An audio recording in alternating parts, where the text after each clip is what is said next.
Hello बच्चों, राम राम सारियान है। आज हम करने वाले हैं कुछ numericals based on the stress and strain. तो बच्चों एक बात याद रखना, जितने ज़्यादा न्यूमेरिकल्स हम करते हैं उस टॉपिक के बारे में हमारी अंडरस्टैंडिंग उतनी ज़्यादा बढ़िया होती जाती है। ठीक है, तो न्यूमेरिकल्स करना बहुत ज़रूरी है। हम साथ के साथ न्यूमेरिकल्स करते रहेंगे और हमारे न्यूमेरिकल्स का लेवल बेसिक टू एडवांस रहेगा। ठीक है, तो शुरू करते हैं हमारे पहले न्यूमेरिकल के साथ।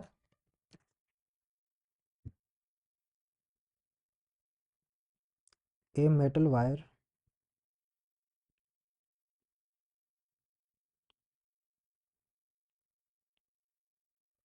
75 centimeter long and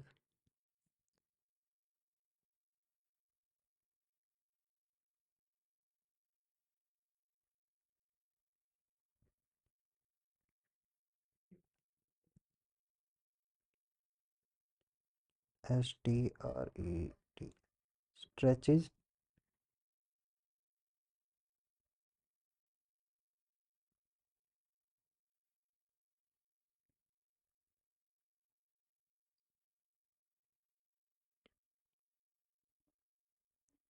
when a load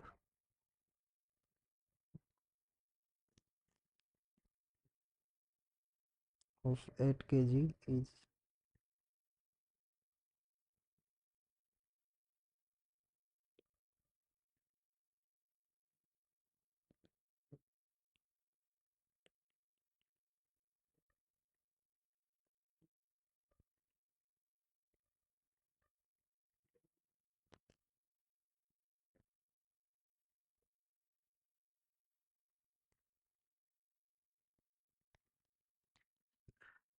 तो बच्चों इसमें ना एक मेटालिक वायर दे रखी है। 75 सेंटीमीटर उसकी लेंथ है और 1.39 सेंटीमीटर उसका डायमीटर है। ठीक है, जब हम उस पे 8 केजी का लोड लटकाते हैं उससे उसके एक एंड पर, तो क्या होता है कि वो जो वायर हमारी 0.35 सेंटीमीटर से स्ट्रेच हो जाएगी। तो हमें कैलकुलेट करना है कि उसके अंदर जो स्ट्रेस प्रोड्यूस हुआ है और जो स्ट्रेन बना है उसमें उसकी वैल्यू क्या रहेगी। ठीक है, तो आप सब इस वीडियो को पॉज करें और इसको सॉल्व करने की ट्राई करें। आई होप सबका आंसर आ गया होगा। तो देखो कैसे करेंगे इसको। सबसे पहले तो हमें क्या दे रखा है कि एक वायर है जो हमने लटका रखी है।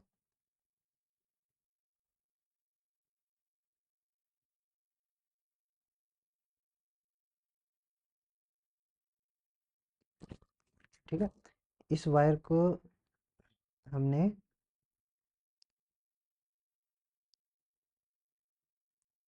लटका दिया। कैसे लटकाया? 8 केजी लोड लटका दिया इसके एक एंड पर। सॉरी, दिख नहीं रहा था। हम्म, तो इससे क्या हुआ, इसमें स्ट्रेच आ जाएगा वायर में। ठीक है, हमारी वायर स्ट्रेच हो गई। कितनी अमाउंट से? 0.35। इनिशियल लेंथ कितनी थी इसकी?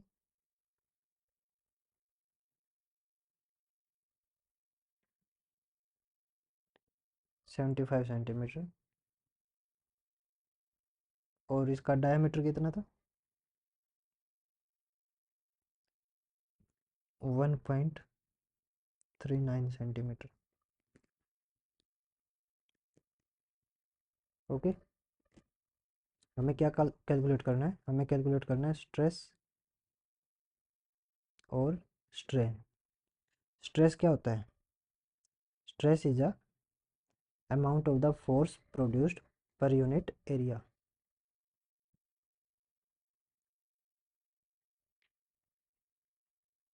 इन्होंने मेटालिक वायर का कुछ वेट बताया नहीं है, तो हम इसको वेटलेस लेके चलेंगे। ठीक है, तो इस पे फोर्स लग रही है 8 केजी, जो वेट हमने लटकाया है वही। ठीक है, अब ये जो वेट लटकाया है हमने, सिर्फ यही फोर्स लगाएगा। और कितनी फोर्स लगाएगा ये? mg के बराबर, यानी कि 8 केजी इनटू में हम अप्रोक्सीमेटली 10 ले लेते हैं ग्रेविटी को, ठीक है, मीटर पर सेकंड स्क्वायर। इतना वेट लग रहा है, यानी कि इतनी फोर्स लग रही है वायर पे जो इसको स्ट्रेच करवाने का काम कर रही है। और एरिया कितना है वायर का, एरिया बनेगा पाई आर स्क्वायर। आर क्या हो जाएगा, हाफ ऑफ द डायमीटर। तो हमारा क्या बनेगा स्ट्रेस, फोर्स तो है हमारी 8 इंटू 10 न्यूटन। एरिया क्या बनेगा, पाई डी बाई 2 का स्क्वायर। ओके,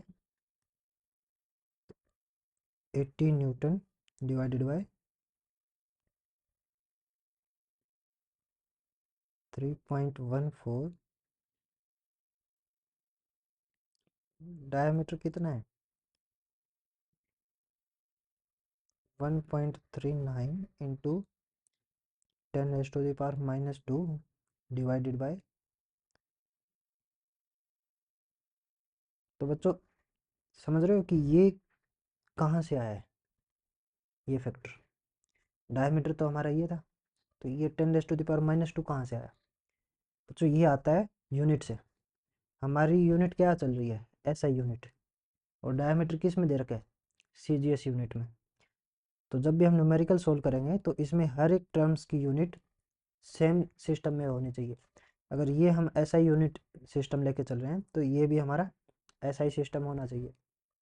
एसआई सिस्टम में डिस्टेंस किस में नापते हैं, मीटर में। तो जब सेंटीमीटर को मीटर में कन्वर्ट करेंगे तो 10⁻⁻² का एक फैक्टर आएगा। नीचे हमारा क्या बन गया, मीटर स्क्वायर। ये बनेगा हमारा 80 इंटू 4। 4 पता है ना कहाँ से आएगा, ये जब 2 का स्क्वायर करेंगे, 2 का स्क्वायर 4, और 4 हमारा ऊपर चला जाएगा मल्टीप्लाई में।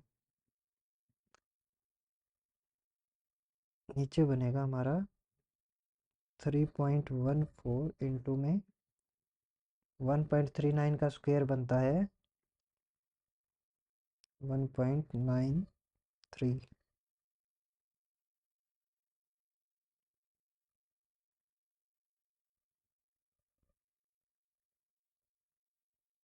हमारा ये बन जाएगा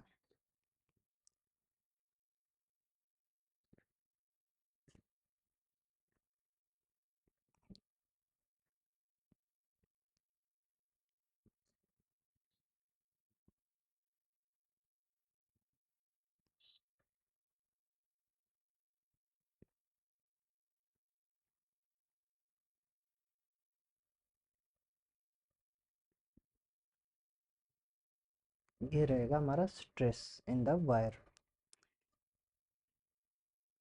ठीक है बच्चों, अब हम देखेंगे स्ट्रेन की वैल्यू क्या बनती है।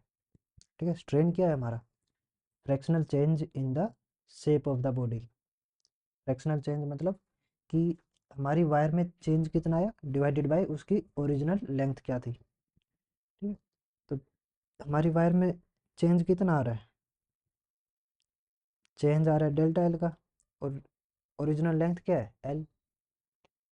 डेल्टा एल की वैल्यू क्या रहेगी 0.35 सेंटीमीटर। इसमें बच्चों यूनिट का फ़र्क नहीं पड़ेगा क्योंकि हमारा डेल्टा एल और एल सेम यूनिट में है, तो हम सेंटीमीटर में लेके भी कैलकुलेट कर सकते हैं। और एल कितना है 75 सेंटीमीटर। तो ये क्या बनने वाला है 0.00466। इसको अगर लिखें 4.66 इंटू 10⁻⁻³ बच्चों स्ट्रेन की कोई यूनिट नहीं होती है, ठीक है, ना ही उसका डायमेंशन होता है। तो ये सिर्फ एक नंबर ही रहेगा, जबकि स्ट्रेस हमारा न्यूटन पर मीटर स्क्वायर। ठीक है, तो चलो बच्चों अब चलते हैं हमारे नेक्स्ट न्यूमेरिकल की तरफ। बच्चों एक इलास्टिक बॉडी है हमारी, ठीक है, इलास्टिक बॉडी का एक एंड हमने फिक्स कर दिया यहाँ पे। एक एंड फिक्स होने के बाद में हम दूसरे एंड पे एफ फोर्स लगा रहे हैं बॉडी पर, और हमें कैलकुलेट करना है कि यहाँ कहीं पर बॉडी में स्ट्रेस क्या रहेगा। ठीक है, और बॉडी, ये हमारी इलास्टिक बॉडी है, इसका ये जो क्रॉस सेक्शनल एरिया है, ठीक है, क्रॉस सेक्शनल एरिया ए रहेगा हमारा। तो हमें कैलकुलेट करना है कि यहाँ पर स्ट्रेस की वैल्यू क्या बनेगी। वीडियो को पॉज करो और ट्राई करो कैलकुलेट करने का। बच्चों, इसको अगर हम सोल्व करें तो सबसे पहले तो ये समझना होगा कि जब हम हमारी बॉडी के एक एंड पर फोर्स लगा रहे हैं, इसको खींच रहे हैं, तो क्या होगा, इसके सभी एटम्स एक दूसरे से दूर जाएंगे, और दूर जाने के बाद वो क्या करेंगे, एक दूसरे की तरफ फोर्स ऑफ अट्रैक्शन लगाएंगे और अपनी नेचुरल पोजीशन पर वापस आने की कोशिश करेंगे। उससे क्या होगा, हमें जिस रीजन पर स्ट्रेस निकालना है उस रीजन पर एक टेंशन क्रिएट हो जाएगी। ठीक है, एटम्स एक दूसरे को अट्रैक्ट करेंगे, उस वजह से यहाँ पर क्या प्रोड्यूस होगा, टेंशन प्रोड्यूस होगी। इलास्टिक बॉडी अगर खींच रही है तो उस खिंचाव को हम क्या बोलते हैं, टेंशन। तो ये जो टेंशन यहाँ पर जनरेट हुई है, इस टेंशन की वैल्यू क्या रहेगी, टेंशन की बहुत वैल्यू है। तो हमारा जो स्ट्रेस रहेगा वो क्या रहेगा, यहाँ पर लगने वाली tension divided by cross sectional area A, कि इतने क्रॉस सेक्शनल एरिया में हमारी कितनी अमाउंट ऑफ टेंशन लग रही है। ओके, अब कितनी टेंशन लगेगी, जितनी हम फोर्स लगाएंगे। ठीक है, जितनी अमाउंट ऑफ फोर्स हम यहाँ पे लगा रहे हैं उतनी अमाउंट ऑफ टेंशन यहाँ पे जनरेट होगी। ठीक है, तो हमारा ये क्या रहेगा, force per unit area. Okay बच्चों, यही हमारा स्ट्रेस रहेगा। अब इसमें अगर एग्जामिनर थोड़ा ट्रिक खेलना चाहे तो क्या ट्रिक खेलेगा इसमें, देखते हैं क्या करेगा। वो एग्जामिनर इस बार बॉडी का एक एंड फिक्स करने की बजाय क्या करेगा, दोनों एंड पे आपको फोर्स दे देगा, और अब बोलेगा कि अब इस पॉइंट पे स्ट्रेस कैलकुलेट करके दिखाओ। कब, जब इसका क्रॉस सेक्शनल एरिया क्या हो, ए। ठीक है, अब उस केस में यहाँ पे स्ट्रेस की वैल्यू क्या रहेगी ये बताना है। ऊपर वाले क्वेश्चन में क्या था, एक एंड हमारा फिक्स था, नीचे वाले में दोनों एंड पे एफ फोर्स लगा रहे हैं। अब बताना है कि इस पर स्ट्रेस की वैल्यू क्या रहेगी। पॉज करो, ट्राई करो। बच्चों, अगर इसको हम सोल्व करें तो जैसे कि मैंने पहले बताया था कि ये एक ट्रिकी क्वेश्चन है। इस केस में ये वाली जो फोर्स है ये एक्ट करेगी जैसे कि हमने इस एंड को फिक्स कर दिया हो। ठीक है, उसी की तरह रिएक्ट करेगी। हमारा जो यहाँ पे टेंशन जनरेट होगी, इस केस में भी हमारी टेंशन हमारी फोर्स एफ के इक्वल रहेगी। ठीक है, एक फोर्स हमारी काम कर रही है हमारे इस रोड को उसी पोजीशन पे रखने के लिए, और दूसरी फोर्स काम आ रही है उस हमारी रोड को खींचने में। ठीक है, तो उससे क्या होगा, जो टेंशन जनरेट हुई है वो टेंशन किसके बराबर रहेगी, हमारी फोर्स एफ के बराबर। और अगर टेंशन हमारी फोर्स के बराबर है तो उससे हमारा स्ट्रेस क्या रहेगा। स्ट्रेस क्या होता है, जितनी जिस जगह पे हम स्ट्रेस निकाल रहे हैं उस जगह पे कितनी फोर्स एक्ट कर रही है।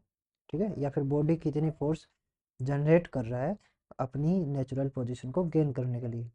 ठीक है, तो यहाँ पे वो टी टेंशन से चाह रहा है कि अपनी नेचुरल पोजीशन पे आ जाए, तो tension divided by cross sectional area हमारा क्या होगा, स्ट्रेस।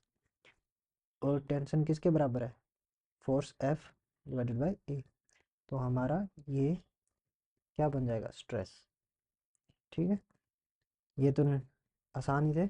अब एक थोड़ा सा अच्छा क्वेश्चन है, थोड़ा दिमाग लगाना अपना और कोशिश करना कि सबका सही जवाब आए।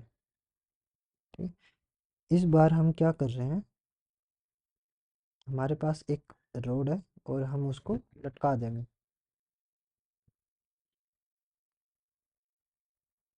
ऐसे फ्री हैंग कर दिया आपने। रोड जो है वो एल लेंथ और एम मास की है। ठीक है, एम इसका मास है और एल जो है इसकी लेंथ है। हमें यहाँ पे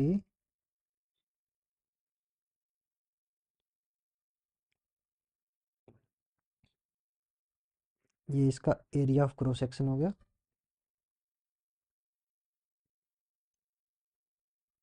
इसको हम पी और क्यू बोल देते हैं। बॉटम से एक्स डिस्टेंस ऊपर। ठीक है, हमने एक लेयर ली पी क्यू। ठीक है, हमारी रोड का area of cross section A है, तो हमें इस पी क्यू वाले पोर्शन में स्ट्रेस बताना है। ठीक है, find stress at P Q. ठीक है, वीडियो को पॉज करो और ट्राई करो कैलकुलेट करने की। देखो बच्चों, अगर हम इसको सोल्व करेंगे क्या होगा, हमारी रोड लटक रही है, तो जो इसमें स्ट्रेस प्रोड्यूस होगा वो किस वजह से होगा, स्ट्रेस किस वजह से आएगा, हमारा ये जो पोर्शन है एक्स लेंथ का जो पोर्शन है, इसका जो भी मास होगा हम बोल देते हैं कि इसका एम मास है। ठीक है, एम मास नीचे एक फोर्स लगाएगा, कौन सी फोर्स लगाएगा, एम जी। ठीक है, इसका जो वेट होगा वेइंग फोर्स ये लगेगी। इस एम जी की वजह से यहाँ पे क्या प्रोड्यूस होगा, टेंशन। ठीक है, ये जो टेंशन प्रोड्यूस हुआ है ये क्या जनरेट करेगा, स्ट्रेस। ठीक है, ये देगा हमको स्ट्रेस। स्ट्रेस क्या है, टी बाई ए। और टी क्या रहेगा हमारा, एम जी।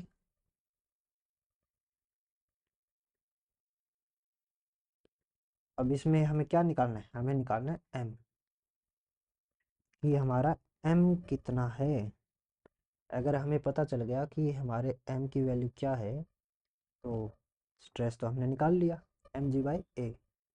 अब एम कैसे निकालेंगे, एम निकालेंगे हम यूनिटरी मेथड से, by using unitary method. Unitary method क्या है, हम छोटी क्लासेस में क्या करते थे कि अगर 10 रुपए में 20 टॉफ़ी आती है तो बताओ 8 रुपए में कितनी टॉफ़ी आएगी। तब हम क्या करते थे कि 10 रुपए में आती है 20 टॉफ़ी, 1 रुपए में आएगी 20/10 टॉफ़ी, 8 रुपए में आएगी 20/10 गुणा में 8, यानी कि 16 टॉफ़ी। ठीक है, वही तरीका हम यहाँ पे लगाएंगे कि अगर हमारी लेंथ हो एल तो मास आता है capital M. For length L हमारा मास कितना है, एम। ठीक है, तो अगर हमारी लेंथ हो 1 तो मास क्या रहेगा, m/l। और हमें कितनी लेंथ के लिए कैलकुलेट करना है, x लेंथ के लिए, कि हमारा यहाँ से लेके यहाँ तक मास क्या रहेगा। ठीक है, और लेंथ x हमारा मास क्या रहेगा, m/l गुना में x, यानी कि mx/l। ये हमारा क्या बनेगा, स्मॉल m। ठीक है, तो स्ट्रेस क्या बन जाएगा, स्ट्रेस था हमारा mg/a। ठीक है, m की वैल्यू हमने निकाल ली है, mg/l/a।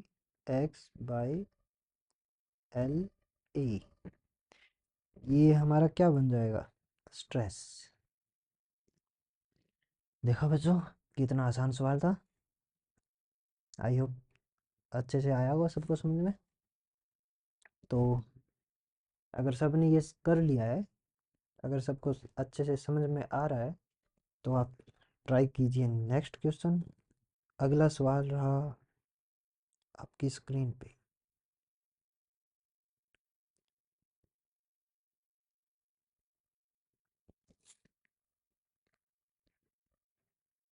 तो बच्चों, एक वायर है, एरिया ऑफ क्रॉस सेक्शन इसका ए है,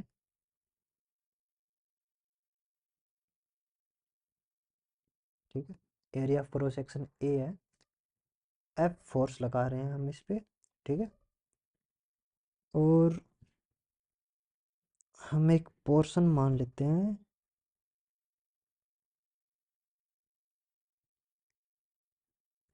ठीक है, पी क्यू, एंगल रहेगा ये theta,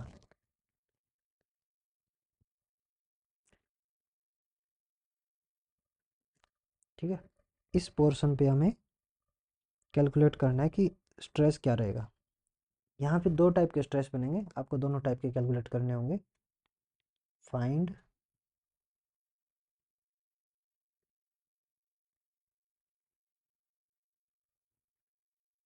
normal component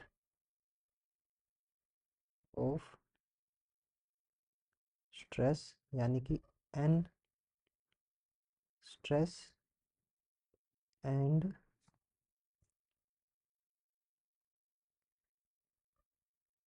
tangential component of stress, यानी कि T stress at P Q. Okay, try करो। देखो, स्ट्रेस क्या होता है कि हम हमको जिस फेज पे भी स्ट्रेस कैलकुलेट करना होगा, उस फेज पे लगने वाली रिस्टोरिंग फोर्स या फिर टेंशन डिवाइडेड बाय उस फेज का एरिया, ठीक है, वो हमारा क्या बनेगा, स्ट्रेस। तो इस केस में क्या होगा कि हमारा फेस क्या है, हमारा फेस है इस टाइप से, ठीक है, पी और क्यू, ये हमारा एंगल थीटा, ये जो नॉर्मल कंपोनेंट बनाया है, यहाँ से आएगा हमारा एन स्ट्रेस, और इस फेस पे अगर हम टेंजेंट ड्रॉ करें, तो इस टेंजेंशियल कंपोनेंट से आएगा हमारा टी स्ट्रेस। कैसे आएगा, सबसे पहले तो अगर हम इस पे फोर्स लगा रहे हैं एफ, तो हमारे पी क्यू फेस पर जो टेंशन जनरेट होगी फोर्स एफ की वजह से, वो क्या होगी, equal and opposite to the force F. Okay, और अगर ये नीचे हमारा एंगल थीटा है पी क्यू फेस का, तो यहाँ वाला ये एंगल भी क्या हमारा क्या होगा, थीटा। ओके, तो अगर हम टेंशन टी की दो कंपोनेंट बनाएं, तो इस टेंजेंशियल कंपोनेंट जो कि पी क्यू फेस का टेंजेंशियल कंपोनेंट है, उसकी वैल्यू क्या रहेगी, टी कोस थीटा, और नॉर्मल कंपोनेंट की वैल्यू क्या रहेगी, T sine theta.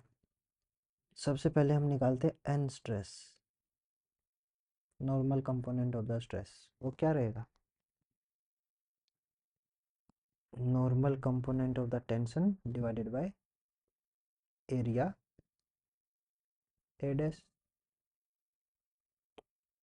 Area A dash क्यों बोल रहे हैं हम,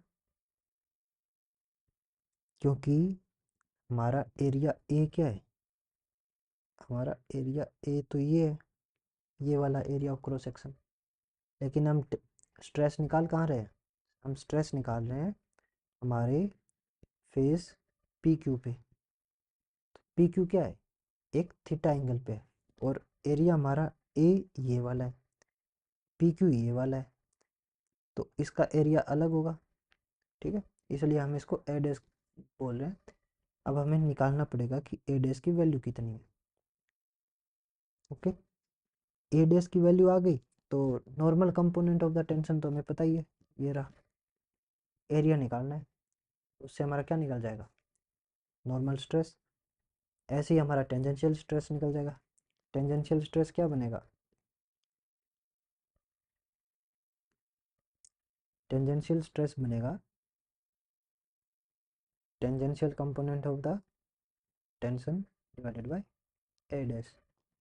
ठीक है, ये हमारा टेंजेंशियल कंपोनेंट हो गया, और इसको बोल देते हैं नॉर्मल कंपोनेंट।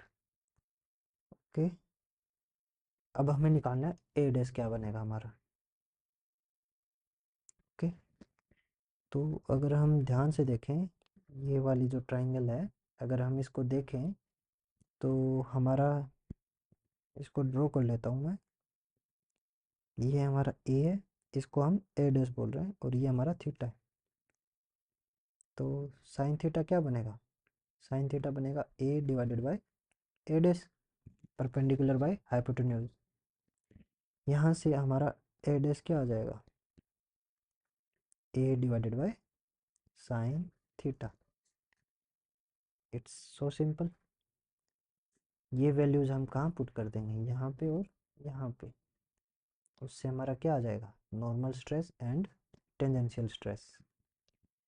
तो नॉर्मल स्ट्रेस क्या बन रहा है, tangential component of the tension T sine theta divided by A dash. A dash क्या बन रहा है, ए साइन थीटा, ये क्या बन जाएगा, T divided by A sine square theta.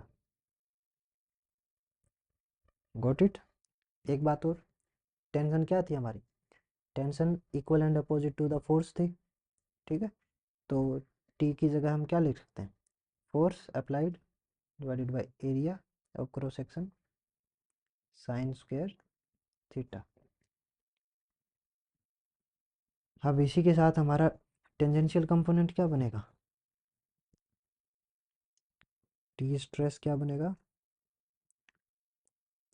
T cos theta, tangential component of the force T cos theta divided by A dash. A dash है हमारा ए बाय साइन थीटा, तो ये बनेगा T by A sine theta cos theta. Tension हमारी किसके बराबर है, force applied के।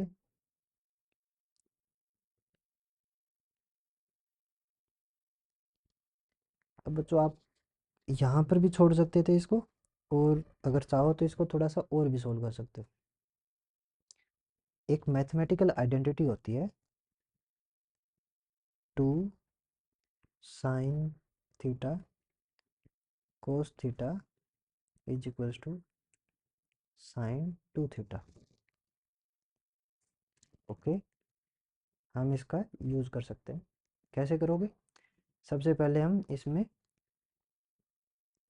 Multiply and divide by two कर देंगे।